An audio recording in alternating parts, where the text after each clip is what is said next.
You're watching KLTX, Channel 15, serving the city of Lufkin.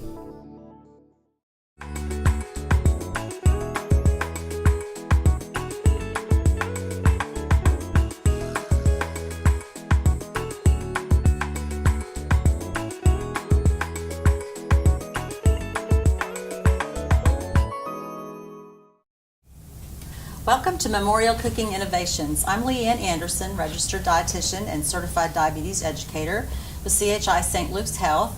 And today my co-host is Carly Turner. She's a dietetic intern at Stephen F. Austin University. And we have a very special guest this month to help us kick off Heart Month. And that's Dr. Mousse with the Heart Institute of East Texas. And he's going to give us some information on how to prevent and some of the current treatments for heart disease. Welcome, Dr. Khan. Thank you. Great to be here. Thank you. So tell our viewers a little bit about the Heart Institute of East Texas right here in Lufkin. The Heart Institute of East Texas was founded in 1982 when Dr. Bashareddy came to town and Dr. Chandra joined him. And from 2 physicians, it has grown to 10 physicians at the present time. And it has been at the forefront of innovations and bringing the new technology to Deep East Texas. It's one of the highly recognized cardiology groups in the state of Texas, correct? That is true. We have, and our physicians have won recognition at several levels. And we have been very fortunate that we have been able to recruit and develop physicians, the expertise and qualification of those physicians that has kept us abreast of a good heart center anywhere in the world. And that's awesome for this part of our state, and we have a lot of heart disease. What is the incidence of heart disease across the nation and then right here in our area? So the Deep East Texas counties are some of the highest risk factors for heart disease. So if we look at smoking, look at diabetes, look at obesity and cholesterol, we are amongst the highest levels of these risk factors in the state of Texas. And the incidence of coronary artery disease is one of the highest in the country. Yes, correlates with a lot of the patients we see here at the Diabetes Center. Diabetes is at a very high rate in this part of the country. So what are some of the services that the Heart Institute provides? So we have a full range of diagnostic and interventional facilities available. We have cardiologists who specialize in diagnosis and treatment of coronary artery disease, congestive heart failure, valvular heart disease, electrophysiology, and preventive cardiology. We have a recognized and certified cardiac rehab to take care of the patients who've had a heart attack or have congestive heart failure. We have an arrhythmia clinic and pacemaker and defibrillator clinic to take care of patients who have pacemakers and defibrillators or rhythm problems. We have a congestive heart failure clinic which provides services to patients who get admitted to the hospital or go to the emergency room with congestive heart failure, and they can follow up with us. We have a chest pain clinic where we have patients come in for chest pain evaluation. We have walk-in chest pain clinics where we are able to accommodate those patients instead of having to go to emergency room or to urgent care centers. We can take care of the chest pain patients in our clinic. We do all of that in addition to providing 24/7 in-hospital coverage to sick patients in both the hospitals in town. We also provide cardiovascular services in various communities around Lufkin. So our associates go to our outlying clinics in Livingston, in Woodville, Jasper, St. Augustine, Hemphill, Crockett, Center. So multiple locations we have outlying clinics. And our effort and our intent is to provide the world-class care as close to the patient's home as possible. Right. So the transportation and the logistics does not deter them from seeking care. That's awesome. And you cover the full spectrum from prevention and early heart disease through more complicated cases. What are some of the things that our viewers can do to help prevent heart disease? So the risk factors for heart disease are several. Some of them are modifiable and controllable. Some of that, like genetics or your male sex, is not. So of the modifiable or controllable risk factors, the single biggest one is smoking. So if we could simply quit smoking, we can lower our risk of heart disease, peripheral arterial disease or peripheral vascular disease, and stroke. That saves money. That has improvements in your breathing, in your quality of life, and it just gives you dividends down the road. The longer time away from smoking, longer time past you are after you quit smoking, the more benefits you get out of it. And the rewards are tremendous. So even if you've smoked a long time, if you quit now, it's never too late to Never quit too smoking. late. Never too late to quit smoking. The other risk factor is high blood pressure, which is more so for stroke than for heart disease. So an uncontrolled blood pressure is the biggest risk factor for strokes. So stroke prevention, absolutely important to control your blood pressure. And it's not the single number that matters. It is the trend or the chronic multiple numbers that matter, because just a small amount of elevation over long periods of time has much more damage than a high elevation over a short period of time. If we pay the same amount of attention to our blood pressure as we do to our tire pressure, we would do much better. that's a great Yeah. analogy, yes. And what about diet? We know that's important for not only preventing heart disease, but treating it as well. What are some of the things you recommend for your patients? So the impact of diet is tremendous on heart disease, and that's one of the risk factors in East Texas is our dietary habits. And the fried food and the amount of meat and the amount of cholesterol in our diet is one of the factors that puts us in a high-risk population for heart disease and vascular disease. The diet, there are two components to it, the quantity and the quality.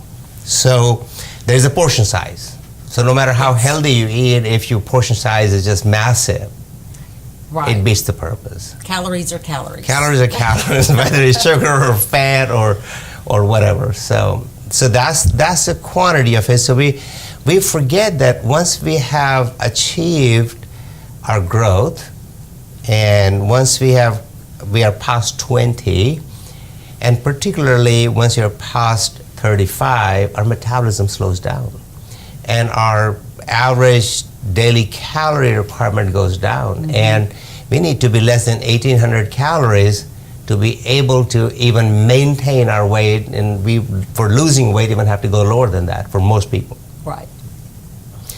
That is difficult to do. I challenge how many of us can live several days in a row on 1,800 calories. So that's a difficult thing to do with the portion size. Yes. But here's my tip. Don't watch TV and eat because you'll eat more than what you should. That's true, very true. So Or on if your you phone, or on your your computer. phone or on your computer, so if you sit at a dinner table, have a conversation with your family members, and have a small conscious portion size, and make the meal more about sharing experiences in the day Yes. than watching TV until your program finishes, you keep eating. So that's See a not. commercial for Yeah. maybe something else. So that's not going to work out very good. So that's the portion size. And then quality. What do you recommend And then for quality of the food. So the fats are the most calorie dense foods. And so for ounce, they have the largest amount of calories. So a spoonful of fat has more calories than even a spoonful of sugar, or a spoonful of fiber, which is very low in fat. The problem with sugars is a rapid high and a rapid low that causes us to have more appetite, want to eat more, and hunger, and it causes hyperinsulinemia, which has its own bad effects. So I'm not saying a spoonful of sugar is better than a spoonful of fat, but the calorie-wise, we have to be cognizant of the fact that the fats are going to add into our 1,800 calories.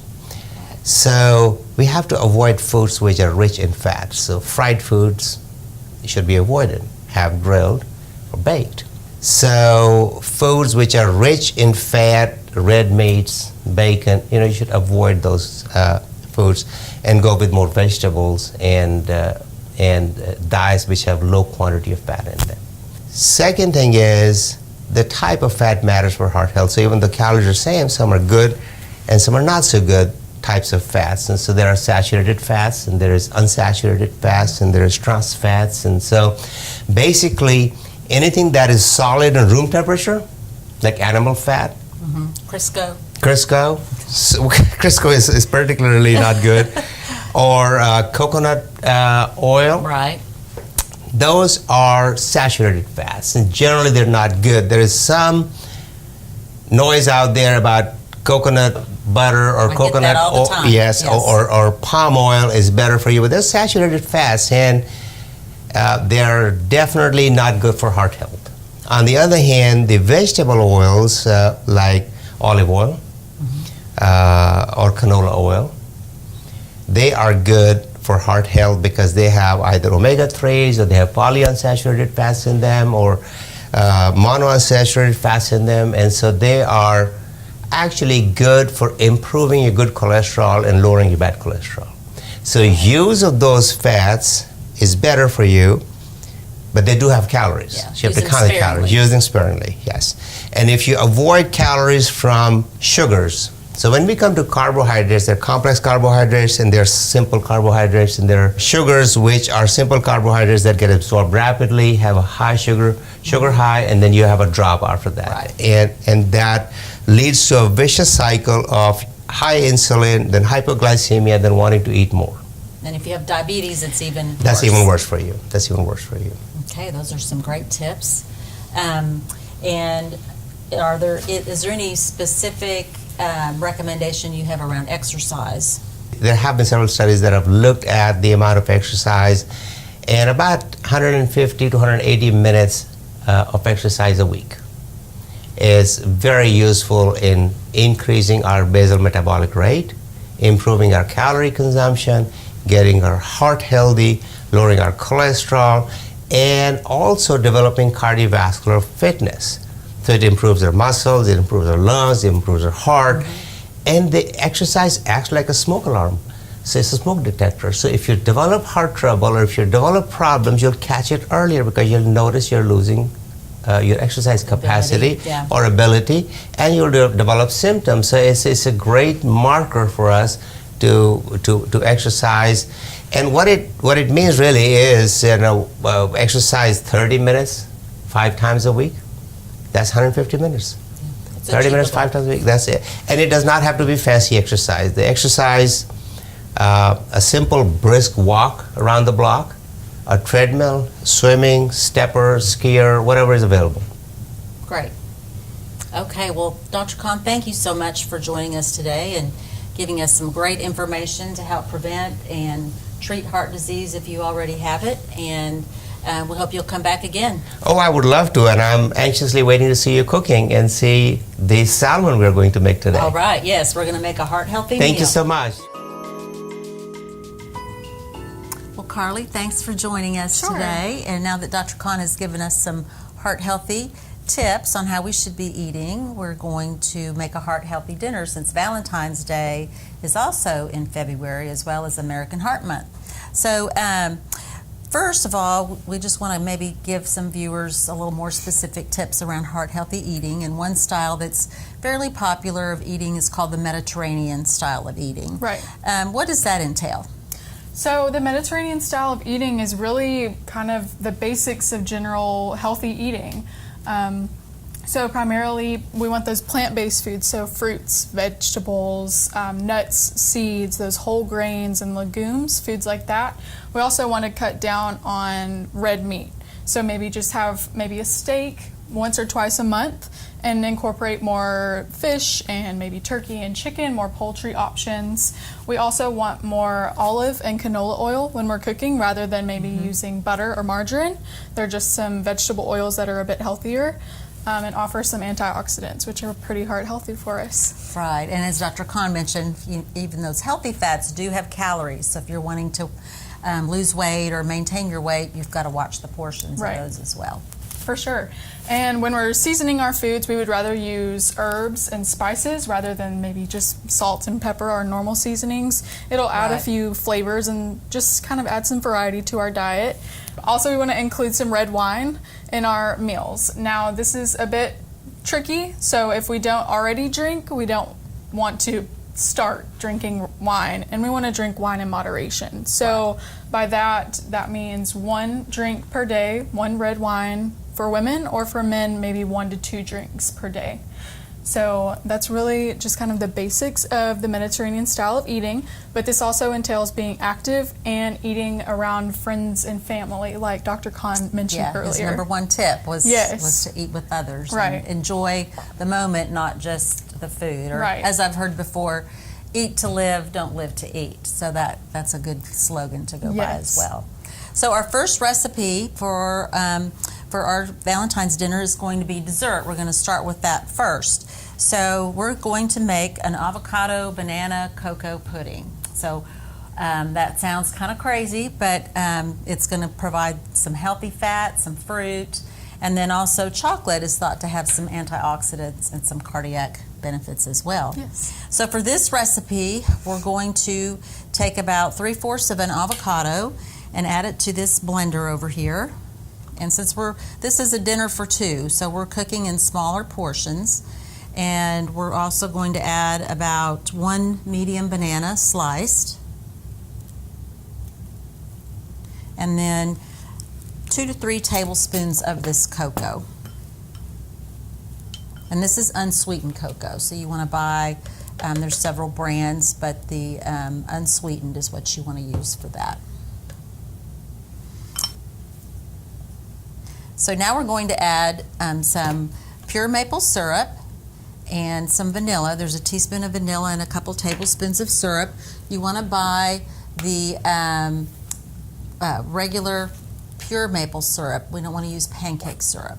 And this is also going to give you a sweeter flavor. We're having some sugar from this, but it's minimal. And then the vanilla is going to add more flavor and enhance the sweetness. So we're going to blend that together.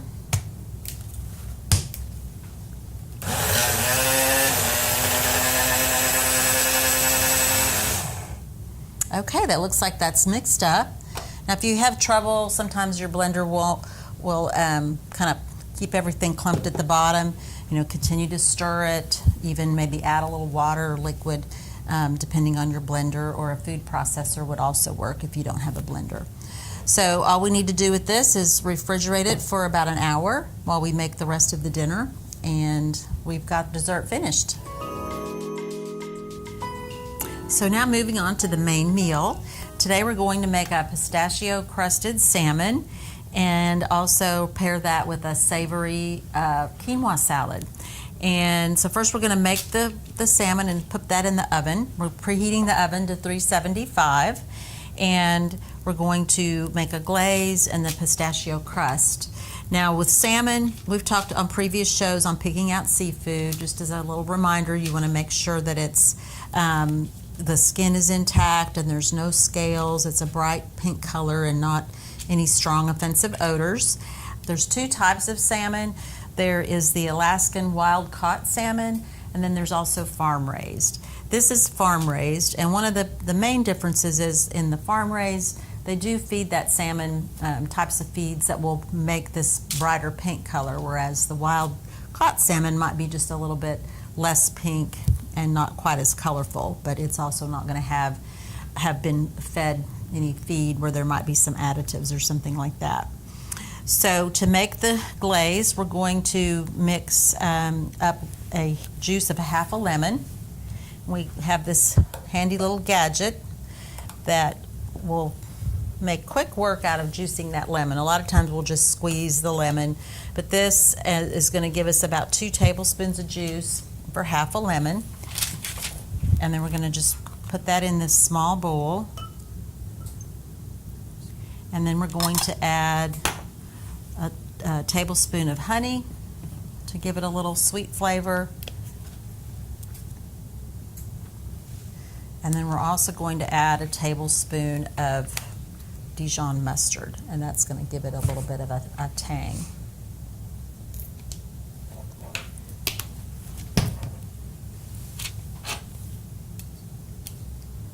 And I always likes to stick to the spoon. And then a tablespoon of Dijon mustard. It's going to give it a little bit of a tang.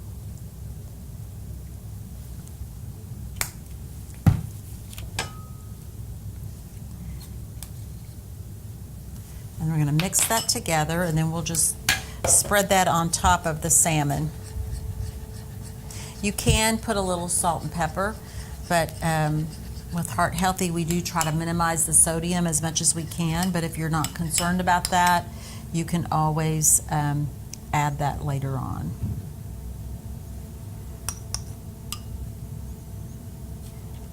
So that kind of runs off, but when we go to put the topping on, we can kind of spoon that back on there. So for the pistachio crust, we're taking 1/3 cup of pistachio nuts. So those are those heart-healthy fats and proteins that we can get, adding that plant-based component. We bought pistachios that were already shelled. If you have some and you want to shell those at home, it's probably a little less expensive to do them that way.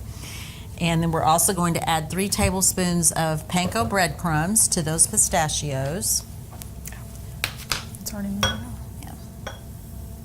And then a tablespoon of olive oil. So once again, we're using that heart-healthy olive oil.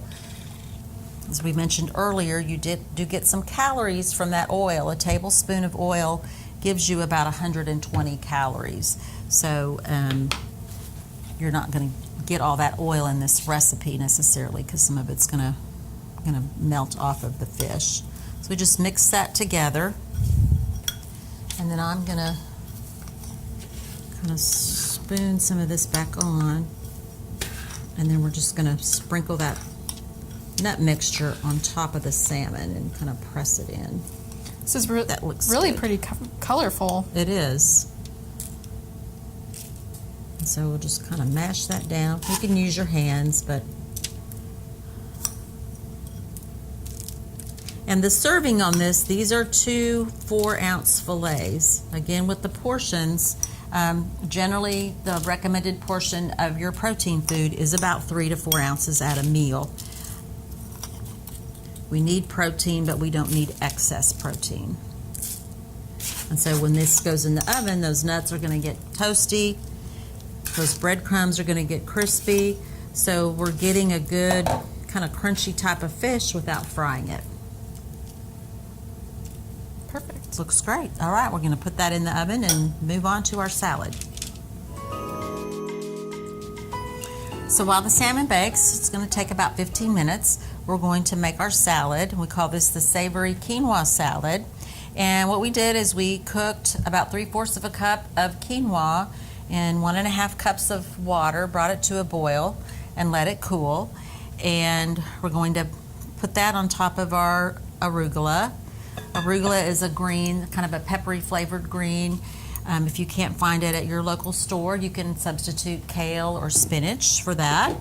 And then we're going to add another plant-based ingredient. It's going to be our garbanzo beans. And if you've ever eaten hummus, that's what garbanzo beans are made out of as the base. And you can buy several different varieties. There are even some no salt added that are pretty low in sodium if you're watching that. And then we're going to add some red bell peppers, roasted bell peppers. You can find these in the pickle section of your store, as well as some Kalamata olives. And those also have that heart-healthy fat, just like your olive oil would. Those ingredients are going to add some color. Next, we're going to add the dressing. And for this dressing, we mix together balsamic vinegar, olive oil, and some crushed garlic, along with some dried thyme and dried basil. And it has a really great taste and aroma. I always encourage people, especially if they're watching sugar and sodium, is to try to make their own dressings, because the bottled kind usually have a lot of sodium and or a lot of sugar. So they'll also give you a much fresher taste. So we're just going to kind of toss that together.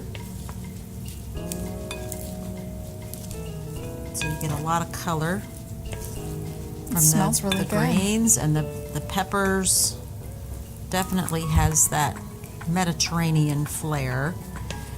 And then we also have these fresh mozzarella balls. You can use feta cheese or goat cheese. We chose to use the mozzarella. We found these that are actually in individual packets, so those would be great to even take along for a lunch or a snack. And we're just going to leave those whole just to kind of make the salad a little more chunkier, but you could always cut those up into smaller pieces if you'd like. I just thought that gives it a little more texture and color. So that was a quick and easy salad. This is something you could even make up ahead of time. It keeps well overnight, and you can save the leftovers for lunch the next day. Be a great little lunch to pack. Well, Carly, our meal is ready. Today on our program, we got some great heart health information from Dr. Kahn, and then we made a heart-healthy Valentine's meal with our pistachio crusted salmon and our savory quinoa salad, topped off with a nice chocolate banana mousse. We tried to incorporate a lot of the heart-healthy ingredients that Dr. Kahn talked about, the healthy fats, more fish, more vegetables and plant-based foods, and tried to also focus on those portions. So, Carly, thank you so much for joining us. Thanks for having me. As we try to change the world one bite at a time.